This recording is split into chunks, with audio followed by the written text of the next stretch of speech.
அனைவருக்கும் அன்பார்ந்த மாலை வணக்கம். பச்சை புடவை கட்டி பக்குவமா இப்ப எங்க வந்திருக்கேன்னா கோபாலபுரத்துல எங்களுடைய தாத்தா வீட்டுக்கு வந்திருக்கேன். கருணாநிதி ஐயா வீட்டுக்கு. ஏன் தாத்தான்னு சொல்லினா எங்களுக்கு இந்த பேரை வைத்து எங்க மதிப்பை இன்னும் உலகத்துக்கு ஏற்றி விட்ட ஒரு மதிப்புக்குரிய பெரும் மாமனிதரோட வீட்டுக்கு வந்திருக்கேன். இதுதான் அவரோட வீடு, பார்த்துக்கங்க.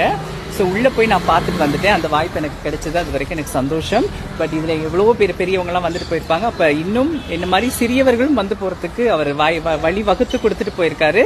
வாழ்க்கையில் மட்டும் எல்லாத்துக்கும் வழி வகுத்து கொடுக்கல, அவர் வீட்டுக்கு வந்துட்டு போகிறதுக்கும் வழிவகுத்து கொடுத்துருக்கா. உள்ள போய் பார்த்துட்டு வந்துட்டு ரொம்ப சந்தோஷமா இருக்கு. இது என் வாழ்க்கையில இது ஒரு வரலாற்று மிக்க ஒரு தருணம். பாருங்க, அவர் மரத்தை கூட வெட்டாம வச்சிருக்காரு. பாத்தீங்களா, 2 தென்னை மரம். இதுல இருந்து கத்துக்கங்கடா.